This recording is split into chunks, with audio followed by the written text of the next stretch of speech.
While at Disney's California Adventure in, California, we spent a day and a half and visited all of the park, but really tried to see things and eat things that were new to us, like at Avengers Campus that opened in 2021. My kids think Marvel is pretty cool, but most of the MCU films are PG-13, and so they haven't seen them. So would Avengers Campus also be too epic for little ones?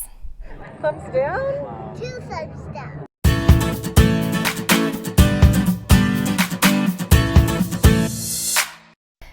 California Adventure is a love letter to all the regions of California, from wine country to San Francisco to Route 66, and of course Hollywood. Now my Nora is not a thrill seeker and she doesn't even like small roller coasters, and so we worried this would not be a great park for her. But she started out with Radiator Springs Racers and Cars Land, and the area is so immersive that she was enamored with Lightning McQueen and his fast friends.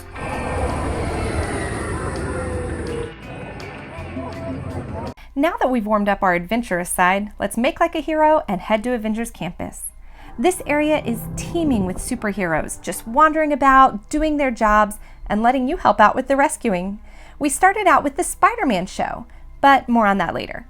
We had all suited up in our Marvel gear, and I was so excited to wear my new Miss Marvel jacket that I'd gotten from Shop Disney during the holiday sales. For our first ride, we head to Webslingers, the Spider-Man attraction that is suitable for all ages. We stood in the standby line, and it wasn't too bad.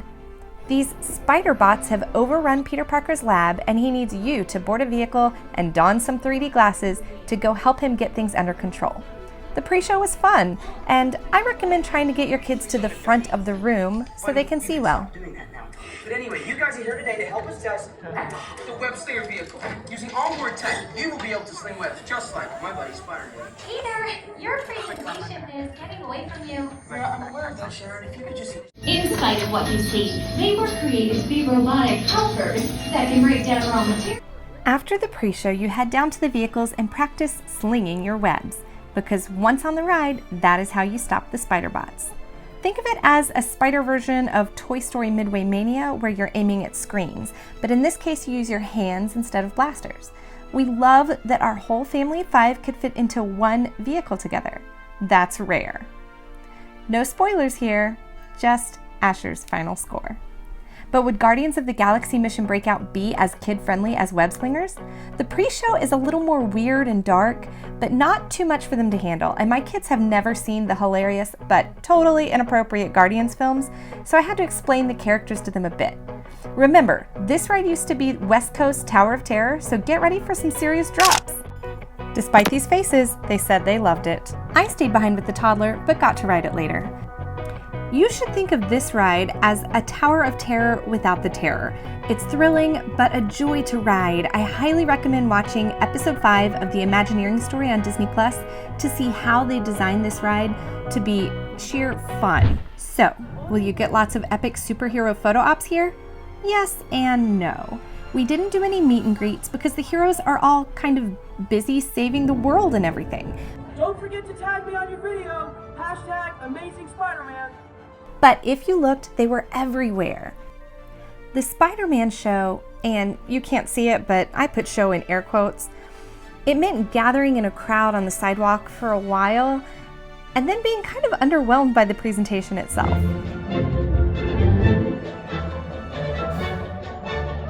that's what I'm talking about. Watch this.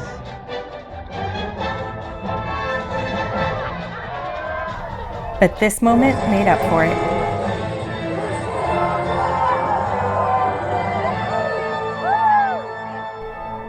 While we were there, all of the demonstrations seemed to be up on the balconies. So on the balcony of Avengers headquarters, we saw Black Widow fighting some bad guys, and we saw Wakanda's Dora Milaje doing a demonstration. We also spotted Loki being unimpressed by all the girls trying to get his attention. Over at Doctor Strange's Sanctum, you could watch a presentation on the mystic arts, but if you don't arrive early to claim a spot, you probably won't be able to get in. My favorite was this dance-off moment outside of Mission Breakout with Starlord and Gamora. He had some skills. Oh, that's a good one.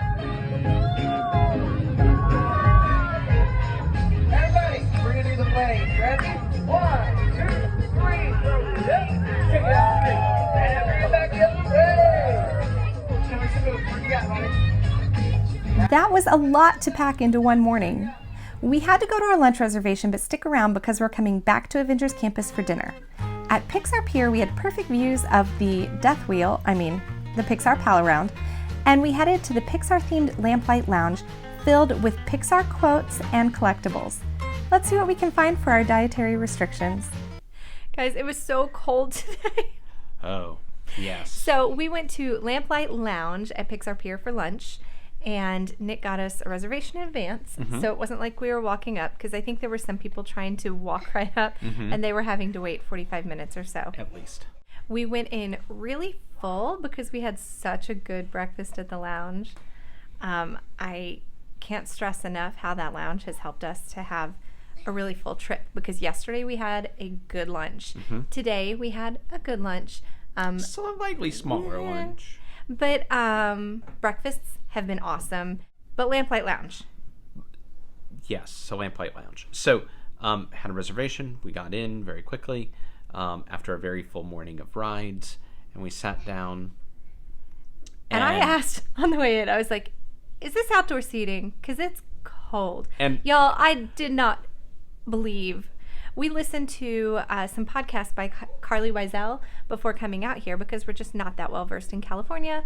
And she was talking about how to do Hollywood, Universal Studios Hollywood, and how to do Disneyland well. And she said, it gets cold, bring a real coat, bring gloves, bring hand warmers. And I thought, that's ridiculous. We'll be fine with our jackets.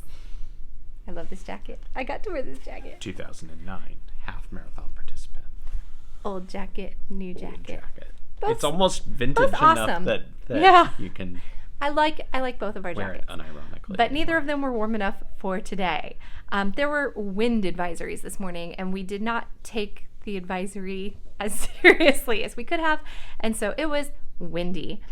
And I said, is Lamplight Lounge indoors? And he said, I think there's some indoor seating, which there kind of is. It's like loungy seating. It's and not there were some table heaters seating. Outdoors. And they were hot, but they don't shield you from the wind. And there were even shades down. And the shades certainly didn't do enough. So we're not... So Lamplight Lounge is like right on the water. It's almost like patio or gazebo seating, like on the water at Pixar Pier. And when it gets windy, the wind just whips right off the water, right up into where all of the table seating is.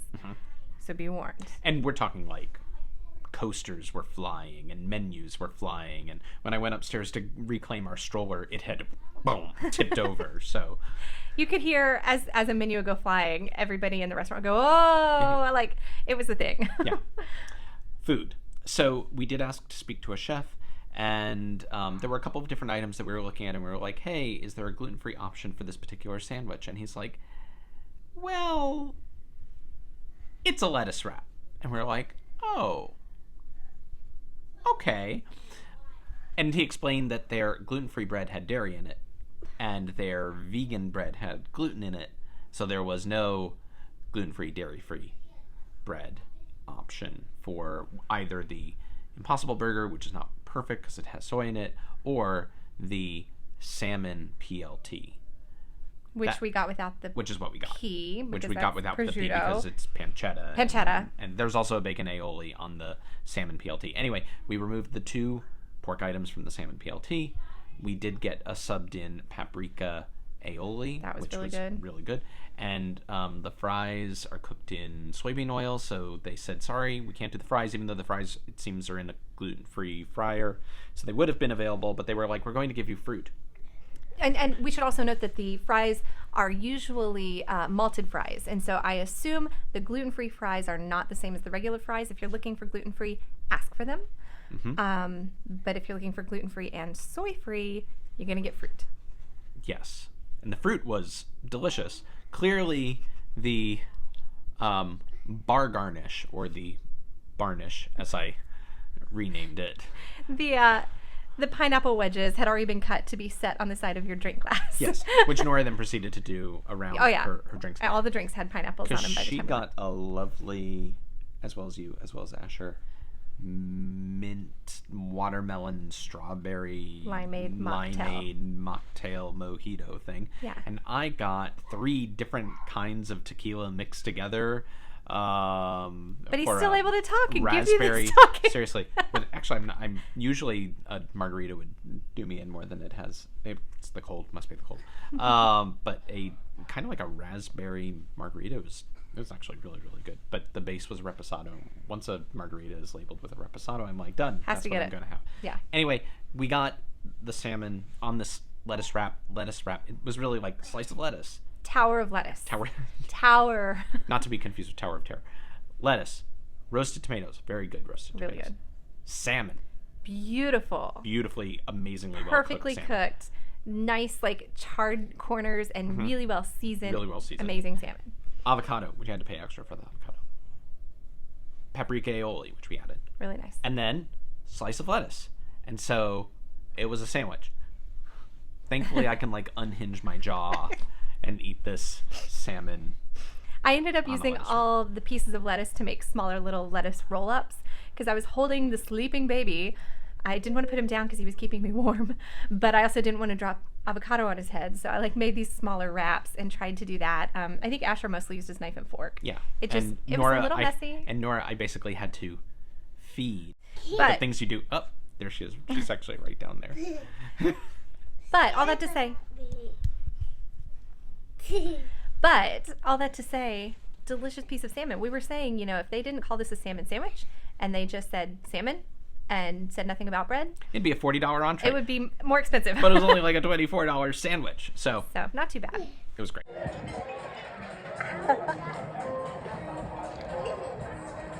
How is it, Nick? It's really good. So I was happy and content. We're full. I'll put it that way. We're full. Yeah. I always find it a measure of success for me for a restaurant is when there's more than one option for our family. And in this situation, it was, we figured out what works. I guess we'll take 4 of those.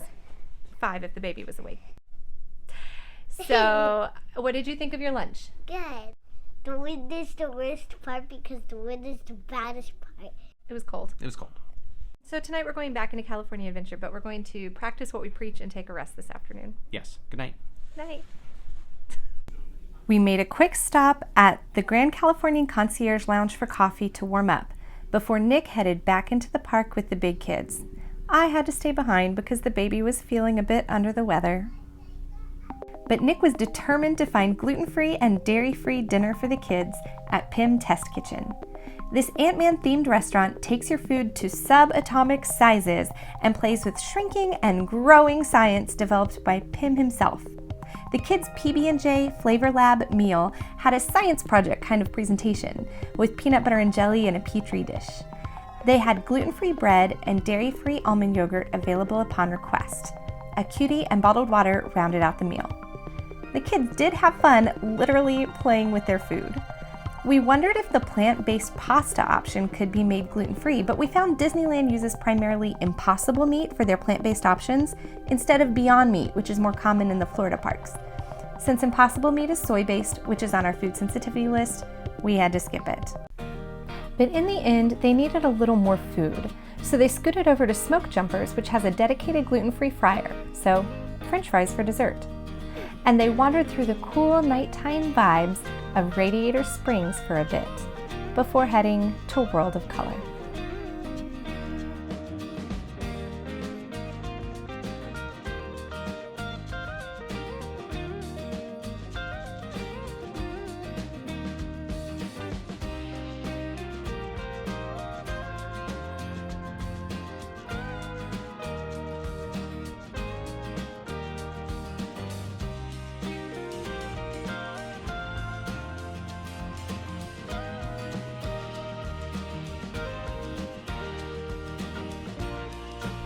Even though it was really cold by that time of night, the kids seemed to enjoy themselves.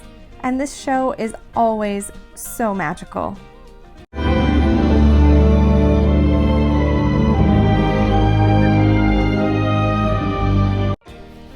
And I spotted a bit of World of Color from my hotel balcony. That wraps up our time at Disneyland, but we still had another theme park to see while in California. So subscribe so you can catch that video next. We're so thankful for you and hope this helps you have an awesome Disneyland trip. We'll see you next time, travelers.